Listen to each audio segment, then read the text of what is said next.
There's one big factor that sets successful artists apart, and it can mean the difference between being a pro or a washed-up hobbyist.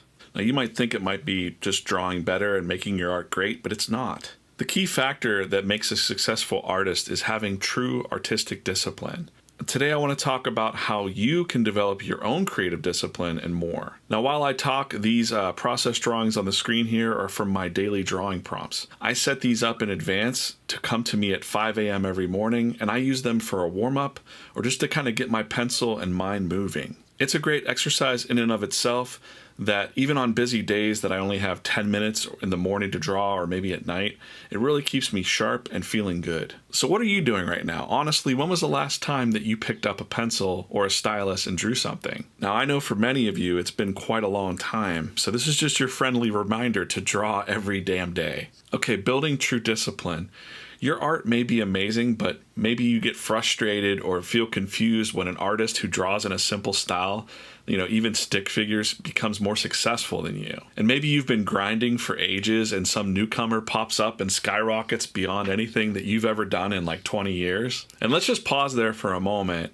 And I want to remind you, you should never really feel that way. Envy is poison, and when I say we're all in this together, I mean it. Our work as artists is so devalued in the world that we only do ourselves an injustice when we tear fellow artists down. So just be mindful of this, okay? And back to the topic at hand here, discipline. Now, the difference between that artist and you is true artistic discipline. You might say, well, these creators just got lucky. No, you truly make your own luck. It's true discipline that makes the luck happen, and you have to show up first. And I'm not talking about hustle culture here. As a matter of fact, that can get very toxic and lead to burnout. No human being should work nonstop.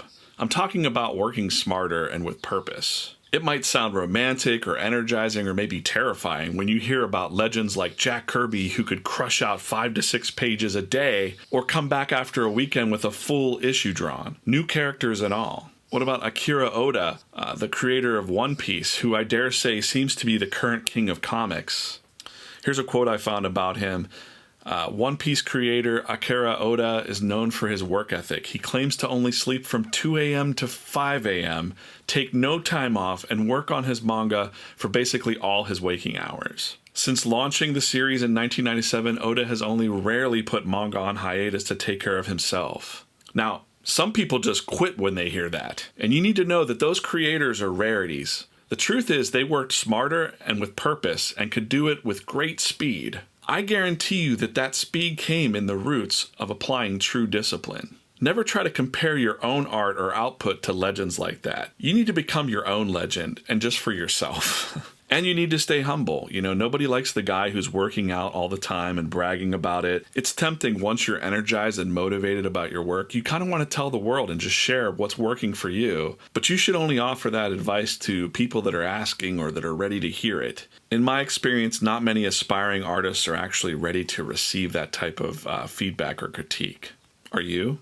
So here's how I learned true discipline. Back in the early 90s, I was around 16 years old in Southern California and daydreaming about just breaking into the comic industry. I met some writers at the local comic shop, Mike and Andy, who were both in their 30s. They needed artists for their spec scripts, and they humored me and collabed with me, even though my art wasn't nearly ready for prime time, even though I probably thought that it was. What 16-year-old doesn't? These were my first real mentors in comics. Now, Andy really knew the craft of comics, and he knew it well. He was the one that introduced me to the 9-panel grid layout from Dave Gibbons on Watchmen. It was the 1990s, though, and I was super into the very surface and flashy image comics that were coming out at the time. I was a big Todd McFarlane fanboy for sure. At that time, foolishly, I admit now, I found masterpieces like Watchmen and The Dark Knight too dark and just boring to look at. Andy insisted that I study beyond the shiny surface of modern comics and dive deeper into composition and timing and tone. Now, I would tell him I was totally going to work on his homework and study these things, but really I was just running off and drawing Spawn looking like a badass or some kind of pinups. One day he called me up randomly on a Sunday afternoon on the phone. Remember, this is the 1990s, so we had no cell phones, messengers, or internet. It was just good old-fashioned wired telephones back in my day. Andy said, "Hey, what are you doing right now?" And I said, "Well, something to the effect of just chilling. Andy seemed upset, and he asked me if I had done any of the homework pages he wanted.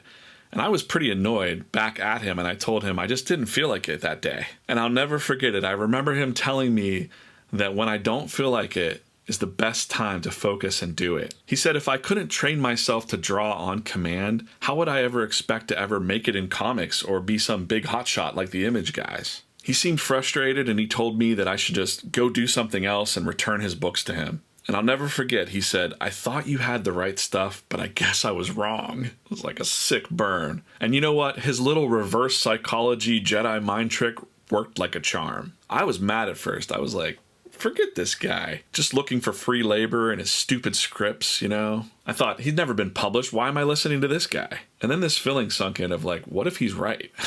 I'm not going to make it. Is this all a pipe dream? And then the realization set in, he is right. And at that very moment, I was just wasting my time watching TV or playing Nintendo. I remember feeling mad at myself. And after an hour of pouting and stewing, I pulled out some Bristol board and tools and I went to work. I drew his stupid pages, and then the next day I walked up the street and hand-delivered them and returned his books. Now he just smiled at me and said, "What took you so long?" After that experience, I was continuously doing regular sample pages for submissions.